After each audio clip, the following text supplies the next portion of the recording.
నమస్కారం. ఎన్నో గంటలు చార్ట్స్ చూసి పర్ఫెక్ట్ అనిపించి ఒక ట్రేడ్ తీసుకున్న వెంటనే కంటిరెప్ప మూసి తెరిచేలోపు మార్కెట్ రివర్స్ అయ్యి మన స్టాప్ లాస్ హిట్ అవ్వడం, ఈ బాధాకరమైన అనుభవం మార్కెట్లో ట్రేడ్ చేసే మనందరికీ ఏదో ఒక దశలో ఎదురయ్యే ఉంటుంది కదా.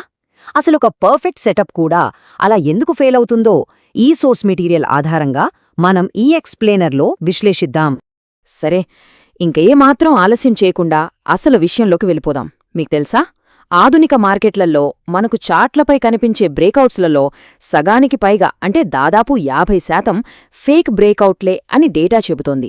అవును, మీరు విన్నది నిజమే. ఇదంతా మన బ్యాడ్ లక్ అనుకుంటే పొరపాటే. ఇది చాలా పక్కాగా డిజైన్ చేయబడిన ఒక స్మార్ట్ మార్కెట్ స్ట్రక్చర్. ఈ ఫేక్ బ్రేకౌట్స్ మిస్టరీని డీకోడ్ చేయడానికి ఈరోజు మనమొక 6 ముఖ్యమైన అంశాలను చూద్దాం. అవేంటంటే ఫేక్ బ్రేకౌట్ భ్రమ, స్మార్ట్ మనీ మరియు ఇండ్యూస్మెంట్, మార్కెట్ ట్రాప్ల వెనక ఉన్న అసలు రూపం, ఇన్స్టిట్యూషనల్ ఫుట్ ప్రింట్లను ట్రాక్ చేయడం, 4 దశల ఫ్రేమ్వర్క్, చివలగా సైకాలజీ నియమాలు. ముందుగా మన మొదటి అంశం ఫేక్ బ్రేకౌట్ భ్రమ. అసలు ఈ మాయాజాలం ఎలా మొదలవుతుందో చూద్దాం. ఇక్కడ మనం అర్థం చేసుకోవాల్సిన ప్రధాన సమస్య ఒకటుంది. స్మార్ట్ మనీ అని పిలుచుకునే హెడ్జ్ ఫండ్స్ లేదా పెద్ద బ్యాంకులు ఒకేసారి వేల కోట్ల రూపాయల షేర్లను అమ్మాలి లేదా కొనాలి అనుకున్నప్పుడు వారికి మార్కెట్లో భారీ స్థాయిలో లిక్విడిటీ కావాలి. కాని ప్రాక్టికల్గా ఆలోచించండి, ఒకే ధలకు అంత పెద్ద మొత్తంలో ఎదురుగా కొనేవారు లేదా అమ్మేవారు సహజంగా ఎవరైనా సిద్ధంగా ఉంటారా? ఖచ్చితంగా ఉండరు. మరి ఆ లిక్విడిటీ లేనప్పుడు వారెలా ట్రేడ్ చేస్తారు? అక్కడే వస్తుంది మన రెండవ అంశం, స్మార్ట్ మనీ మరియు ఇండ్యూస్మెంట్. ఈ లిక్విడిటీ ప్రాబ్లంను సాల్వ్ చేయడానికి స్మార్ట్ మనీ వాడే ట్రిక్ పేరే ఇండ్యూస్మెంట్. సింపుల్గా చెప్పాలంటే ఇదొక ఎరా. మనలాంటి రీటైల్ ట్రేడర్లను ఆకర్షించి బ్యాంకులు ఏ ఆర్డర్స్ అంతే ప్లేస్ చేయాలనుకుంటున్నాయో సరిగ్గా అవే ఆర్డర్లను మన ద్వారా వేయించేలా ఒక వల పన్నుతాయి. మనమా వలలో పడి వారికి కావాల్సిన లిక్విడిటీని సృష్టిస్తామన్నమాట. దీన్ని ఒక చిన్న ఉదాహరణతో చూద్దాం. మార్కెట్లో 100 రూపాయల దగ్గర ఒక బలమైన రెసిస్టెన్స్ లెవెల్ ఉందనుకుందాం. మనలాంటి సాధారణ ట్రేడర్లకు ఆ 100 రూపాయల మార్క్ అనేది దాటలేని ఒక బలమైన గోడలా కనిపిస్తుంది. కాని స్మార్ట్ మనీ దృష్టిలో అది గోడ కాదు, అది ఒక పెద్ద లిక్విడిటీ ఖజానా. ఆ లెవెల్ పైన కొనేవారి ఆర్డర్లు, కింద అమ్మేవారి స్టాప్లాస్లు భారీగా పోగుపడి ఉంటాయని వారికి ముందే తెలుసు. ఇది వినడానికి చాలా ఆసక్తికరంగా ఉంది కదా.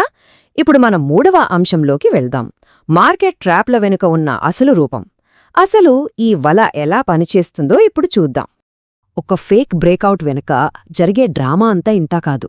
ముందుగా స్మార్ట్ మనీ వాళ్లు ధరను ఆ 100 రూపాయల రెసిస్టెన్స్ దాటించి 105 వరకు నెడతారు. దీంతో రీటైల్ ట్రేడర్లలో ఫామో, అంటే ఎక్కడ మనం ఈ ర్యాలీ మిస్ అయిపోతామో అన్న కంగారు మొదలై భారీగా బై ఆర్డర్లు వేస్తారు.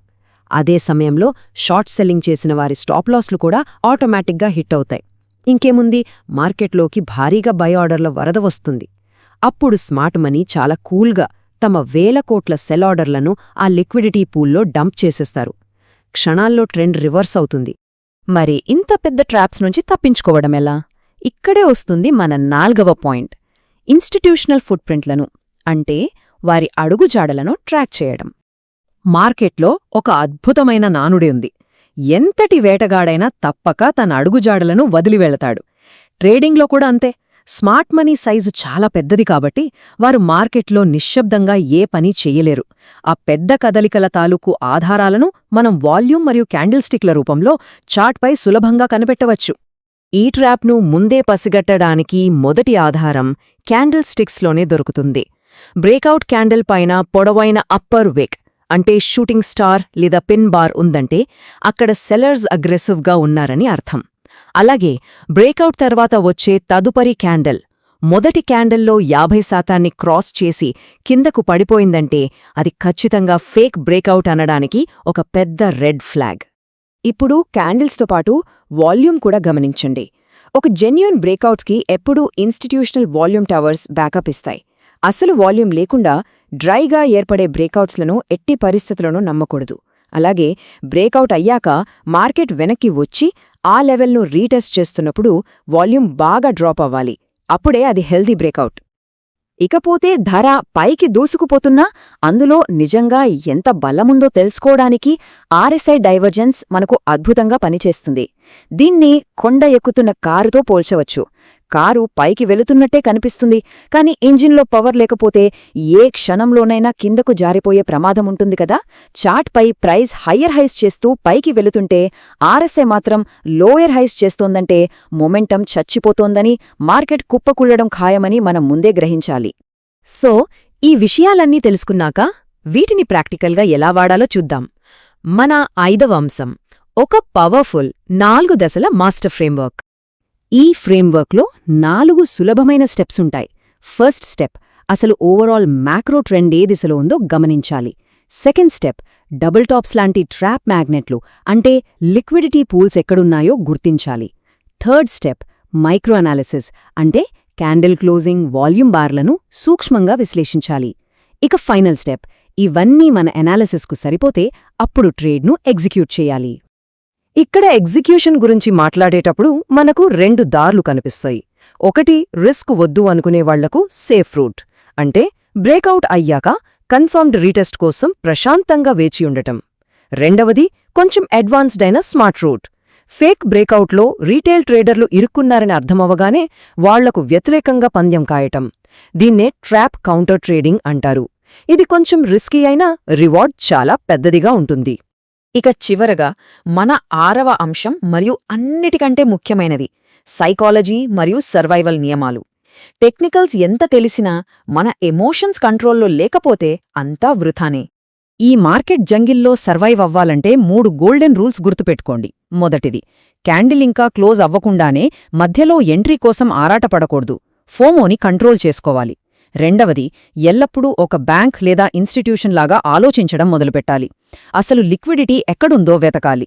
మూడవది, మనం ఏదైనా ట్రాప్లో పడినప్పుడు మన ఎమోషన్స్ ఎలా ఉన్నాయో ఒక జర్నల్లో తప్పకుండా రాసుకోవాలి. ఇది మన తప్పులు రిపీట్ కాకుండా కాపాడుతుంది. ఈ విశ్లేషణ మొత్తం చూశాక మనం మార్చుకోవాల్సిన అసలైన మైండ్ సెట్ ఇదే. ఇంకోసారి మార్కెట్లో ఒక అందమైన బ్రేకౌట్ కనిపించినప్పుడు మిమ్మల్ని మీరు ఒక ప్రశ్న వేసుకోండి. నేనిక్కడ వేటగాడిగా మారాలో లేదా ఆ స్మార్ట్ మనీకి లిక్విడిటీగా మారిపోయి బలి అవ్వాలో? ఈ ఒక్క ప్రశ్న చాలు మీ ట్రేడింగ్ జర్నీనే మార్చేస్తుంది. ఇలాంటి మరిన్ని ఫైనాన్షియల్ స్ట్రాటజీల గురించి తెలుసుకోవాలనుకుంటే తప్పకుండా సబ్స్క్రైబ్ చేసుకోండి. ఈ సమాచారం స్నేహితులకు కూడా హెల్ప్ అవుతుందనుకుంటే వాళ్లతో షేర్ చేయండి. ఆర్థిక ప్రయాణంలో ఇదొక మంచి స్ఫూర్తినిస్తుందని ఆశిస్తున్నాం.